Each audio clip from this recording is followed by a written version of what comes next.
I suppose you could call it the realm of my consciousness. I'm someone who it's nothing.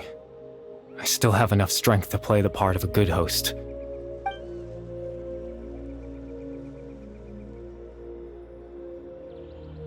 Extreme sorrow and pain.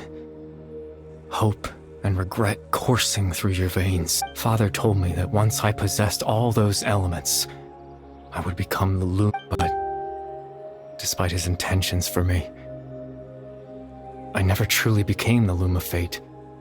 I was merely used as a means for its construction.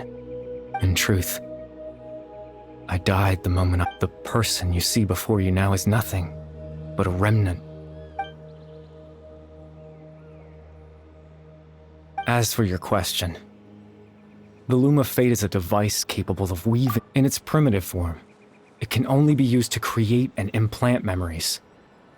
But as more of it is completed, its power becomes stronger, and once fully completed, the moment it gains the power to weave ley lines, it loses, but it also becomes a tool that can change the entire world.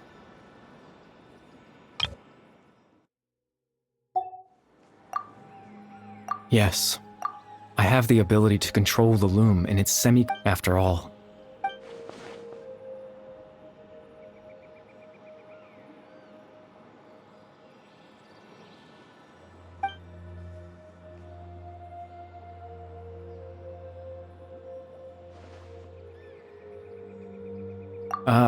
That. I was wrong to implant those memories. I'm sorry I caused so much trouble. Not only for everyone, I just wanted them to feel like I once existed in this world. As if I had a chance at...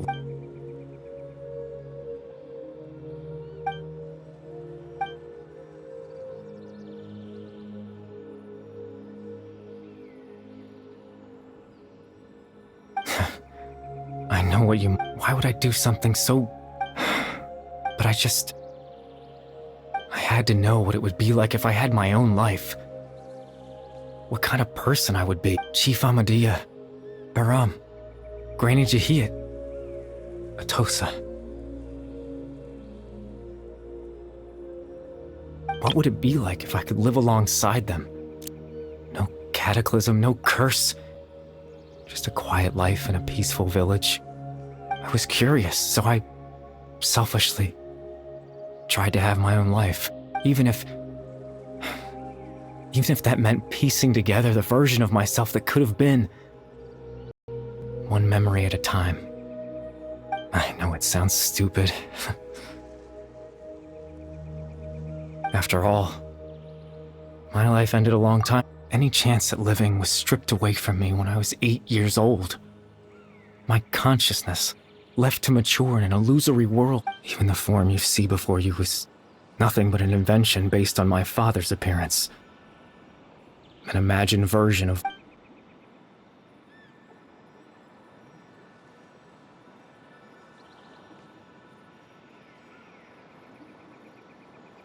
I know. But there's nothing I can do to make them find me.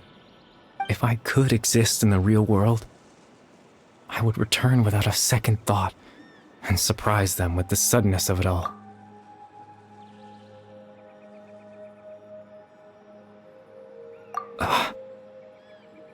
I know.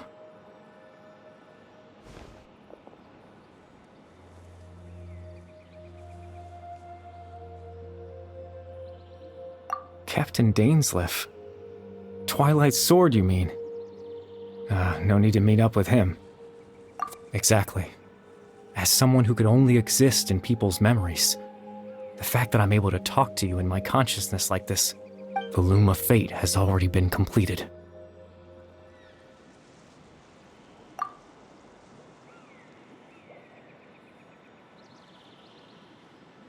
No need to worry about Captain Dainsleif. He's absolutely fine.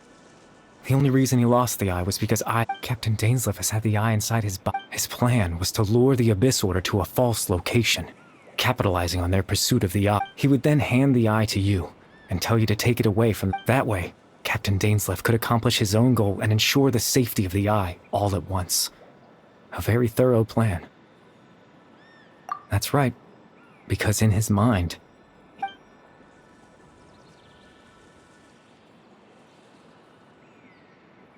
before you two entered that false location.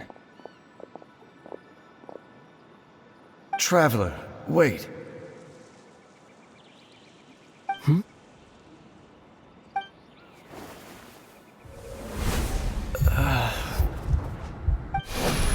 We've no time to lose. Let's head inside.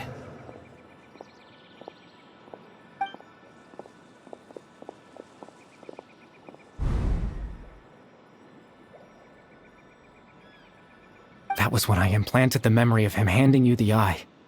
Given the tense situation at that time, Captain Dainsleif failed to notice anything out of— I'm sorry, Traveler, but I needed the Loom of Fate to be complete.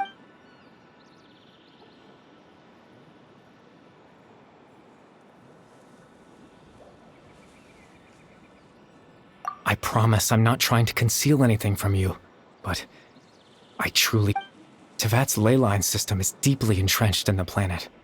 Creating new ley lines can neither replace in the face of everything they could be planning.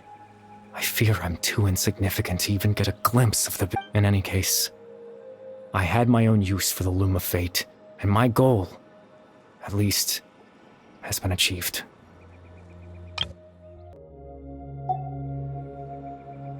You remember my father, don't you? Clothar Alberic. I believe you saw him in your sibling's memory. After he used the power of the Abyss to restore consciousness to my hilichurl form, to comfort me, my father told me a story. That this was a fairy tale world, where I had to take on the form. That story managed to dispel my fears. My goal was simple.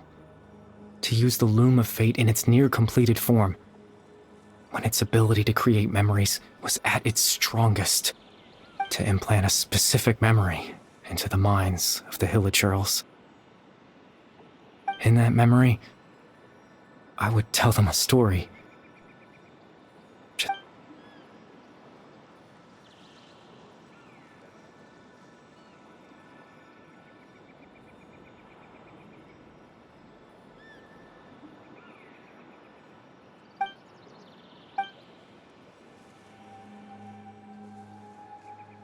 I can't change the world. Not when I lost the very right to exist within it. All that's left of my existence is a wisp of residual consciousness tied to the Loom of Fate. But now, the bedtime story is finished.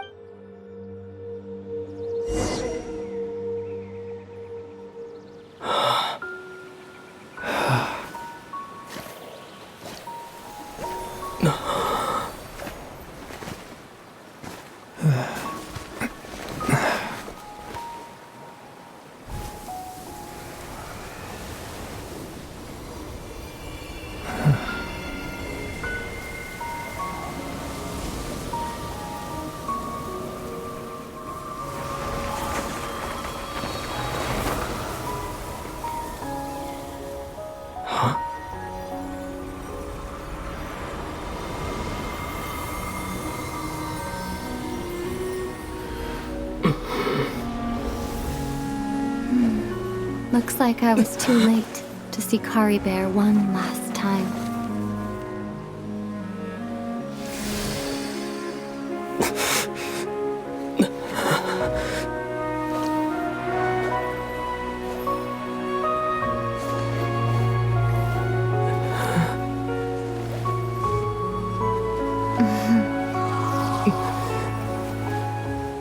Caribert's consciousness is gone, and this space will soon disappear along with it.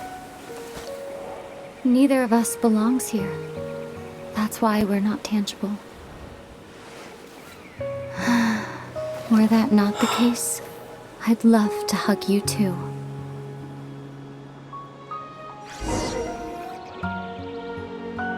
Well, how about a...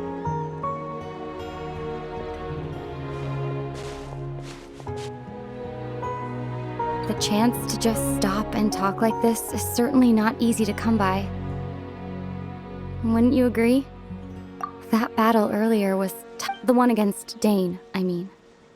I didn't expect that after everything, he would still hesitate to raise his sword against me. Were it not for that, perhaps I'd still be no match for the Twilight Sword. Even after 500 years.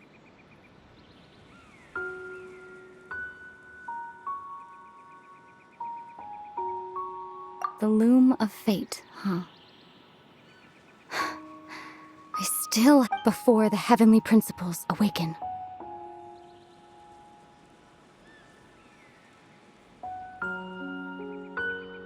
Yes, for 500 years now, ever since the cataclysm in Conria. There's been no sign of activity.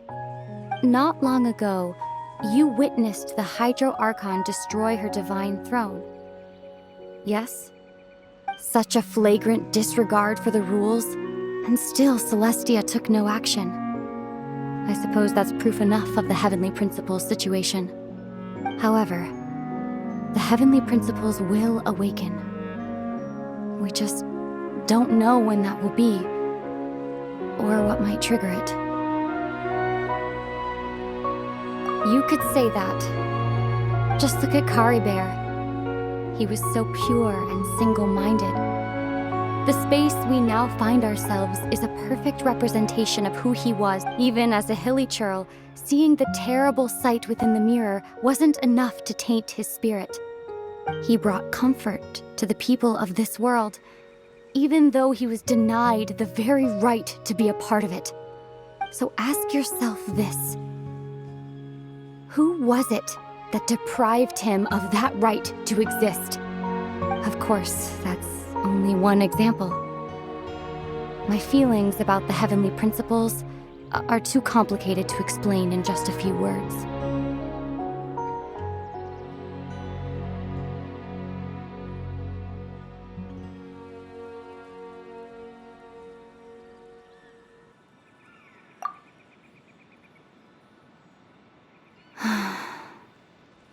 Ether?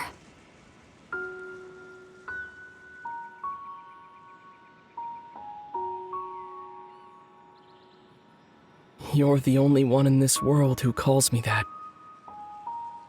There's so much I wanted to ask you, but for some reason, I'm not interested in asking those questions right now. There's just one thing I have to ask. One thing I could never understand. Why? Why can't we continue our journey together?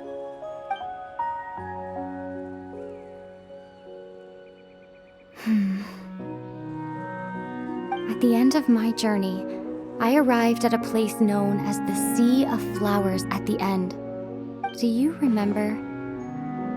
A long time ago, when we traveled between worlds together, you told me you wanted to find a place in the universe where that one to have a place like that suddenly appear before. Well, would you think of that? You mean... I miss you too, Ether. But as this war continues to rage, and as I continue to seek that, I know how to face myself sometimes, let alone my own brother.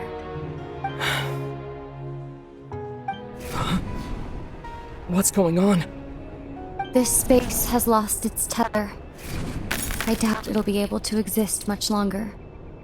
In fact, aside from our inability to physically interact with each other, there's something else you should know about this space. With Caribert gone, we won't be able to remember anything that happened here. Everything in this space will be wiped from existence, including all memory of our reunion. You're only telling me this now?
so sleepy.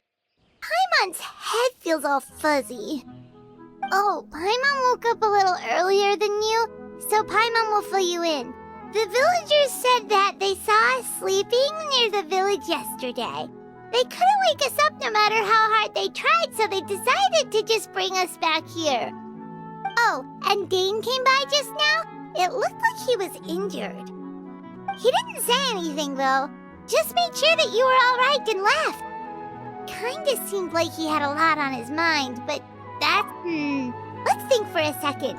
We were in that memory, and we saw that guy you called Kari Bear. He was the missing villager that we've been trying to find, right? And after that, Paimon doesn't remember what happened. Wait, really? What?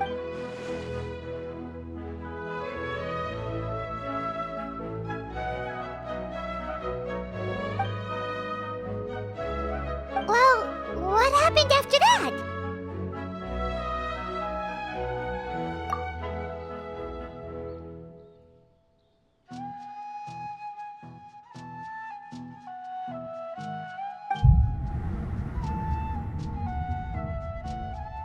Ah, there you are. Bayram, you sure seem happy. Did something good happen? Something good? Oh, it's just that, well, the village organized another search party yesterday. It didn't, so there we were, searching away, when suddenly this one guy said it. According to him, one day around dusk, he was passing by this one tree outside the village, and there he was, sleeping under that tree all by himself. His parents came a little later to wake, and after that, well, we all started to feel like that really is what happened. Oh, and we also remembered his name, Kari Bear. Now, that's not a name you hear every day. Would have been helpful if we remembered it sooner. Well, I hope he's happy wherever he is, and we're all relieved now that we know what happened. Seems like everyone thinks Kari Bear left the village. That's probably for the best. At least they have some sort of explanation now.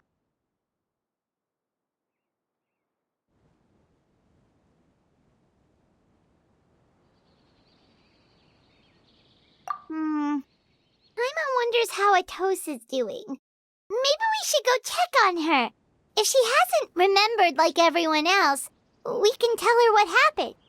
Paimon didn't see her in the village just now, so she's probably at the tree. Come on, let's go talk to her.